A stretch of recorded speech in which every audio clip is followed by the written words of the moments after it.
मुख्यमंत्री नायब सिंह सैनी की अध्यक्षता में हुई हरियाणा मंत्रिमंडल की बैठक में कई महत्वपूर्ण निर्णय लिए गए हैं, जिसमें कर्मचारी हितों को लेकर फैसले किए गए तो कई अन्य मसलों पर भी कैबिनेट ने सहमति दी। ये खास रिपोर्ट देखिए।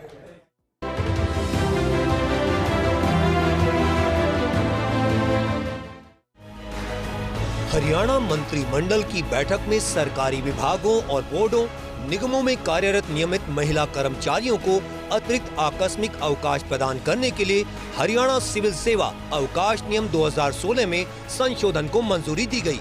अब सभी नियमित महिला कर्मचारियों को प्रति कैलेंडर वर्ष 25 आकस्मिक अवकाश प्राप्त होंगे, जो पहले 20 थे। इसके अतिरिक्त जिस कैलेंडर वर्ष में किसी नियमित महिला कर्मचारी की नियुक्ति होती है, उस वर्ष में आकस्मिक अवकाश को लेकर भी निर्णय हुए हैं। सरकारी विभागों, बोर्डों, निगमों में कार्यरत नियमित महिलाओं कर्मचारियों को अतिरिक्त आकस्मिक अवकाश प्रदान करने के लिए हरियाणा सिविल सेवा नियमों में संशोधन को मंत्रिमंडल ने मंजूरी दी गई है। पहले 20 अवकाश मिलते थे, अब उनको 25 आकस्मिक अवकाश मिलेंगे। मंत्रिमंडल की बैठक में हरियाणा संबद्ध महाविद्यालय पेंशन एवं अंशदायी भविष्य निधि नियम 1999 जो 2001 में संशोधित हुए थे, उनमें पुनः संशोधित करने के उच्चतर शिक्षा विभाग के प्रस्ताव को मंजूरी प्रदान की गई। संशोधन अनुसार कर्मचारियों के आश्रितों को सामाजिक सुरक्षा एवं अनुकंपा सहायता सुनिश्चित करना है। इस संशोधन में पारिवारिक पेंशन के उद्देश्य से परिवार की परिभाषा को विस्तारित किया गया है। वहीं हरियाणा मूल के युद्ध हताहतों के आश्रितों को अनुकंपा नियुक्ति के लिए हरियाणा सरकार की नीति में छूट प्रदान करने को स्वीकृति प्रदान की। हताहतों के आश्रितों को अनुकंपा के आधार पर नौकरी देने का निर्णय किया गया है।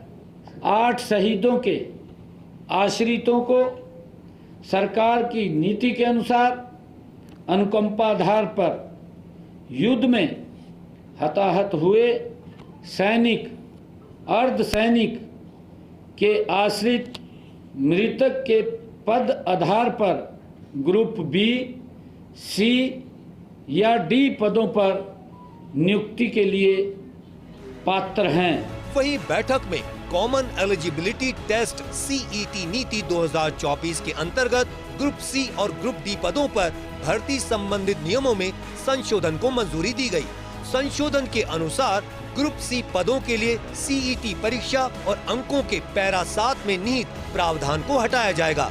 यह प्रावधान किया गया है कि ऐसे आवेदक का नाम कौशल या लिखित परीक्षा के लिए तब तक विचारार्थ नहीं लिया जाएगा जब तक कि वह उस पद के लिए आयोग द्वारा जारी विज्ञापन में निर्धारित अंतिम तिथि तक न्यूनतम आवश्यक शैक्षणिक योग्यता या अनुभव यदि कोई हो प्राप्त न कर ले। देश के वीर जवानों के सर्वोच्च बलिदान को श्रद्धांजलि स्वरूप हरियाणा सरकार ने शहीद सैनिकों एवं अर्ध सैनिक बलों के बच्चों के लिए एक विशेष छात्रवृत्ति योजना शुरू करने का निर्णय लिया है। सरकार ने अपने वादे से भी आगे बढ़ते हुए सैन्य सेवाओं के शहीदों के बच्चों के साथ शहीद अर्ध सैनिक बलों के बच्चों को भी छात्रवृत्ति देने का निर्णय लिया है। इस नीति का उद्देश्य शहीद सैनिकों और अर्ध सैनिक बलों के बच्चों को गुणवत्तापूर्ण शिक्षा प्राप्त करने के लिए आर्थिक सहयोग प्रदान करना है। जो शहीद हुए हैं, ऐसे शहीद होने वाले सैनिक तथा अर्धसैनिक बलों के बच्चों को 6ठी से 12वीं कक्षा तक बच्चों को हमने कहा था कि उनको 60,000 रुपये हम स्कॉलरशिप देंगे और स्नातक को 72,000 रुपये और स्नातकोत्तर को 96,000 रुपये वार्षिक छात्रवृत्ति योजना को स्वीकृति प्रदान की गई है। मंत्रिमंडल की बैठक में शहरी स्थानीय निकाय विभाग के लिए हरियाणा रेशनलाइजेशन आयोग की सिफारिशों को सैद्धांतिक मंजूरी दी गई।